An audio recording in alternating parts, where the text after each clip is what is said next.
مولاي صل وسلم دائما أبدا على حبيبك خير الخلق كلهم. الحمد لله رب العالمين والصلاة والسلام على سيد المرسلين أما بعد فأعوذ بالله من الشيطان الرجيم بسم الله الرحمن الرحيم الصلاة والسلام عليك يا رسول الله وعلى آلك وأصحابك يا حبيب الله الصلاة والسلام عليك يا نبي الله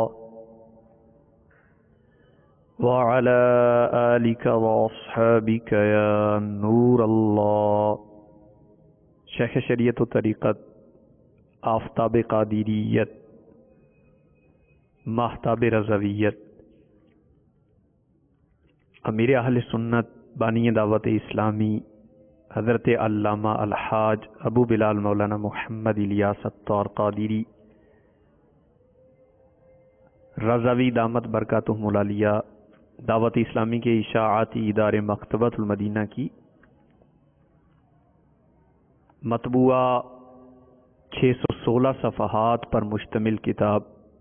نیکی کی دعوت کے صفحہ نمبر 27 پر یہ روایت نقل فرماتے ہیں. حضرت سیدنا ابو ہریرہ رضی اللہ تعالیٰ عنہ سے مروی ہے کہ سرکار مدینہ منورہ سردار مکہ مکرمہ صلی اللہ تعالی علیہ وآلہ وسلم کا فرمان عظمت نشان ہے. اللہ عز و جل کے کچھ سیاح یعنی سیر کرنے والے فرشتے ہیں. جب وہ محافل ذکر کے پاس سے گزرتے ہیں تو ایک دوسرے سے کہتے ہیں یہاں بیٹھو. جب ذاکرین یعنی ذکر کرنے والے دعا مانگتے ہیں تو فرشتے ان کی دعا پر آمین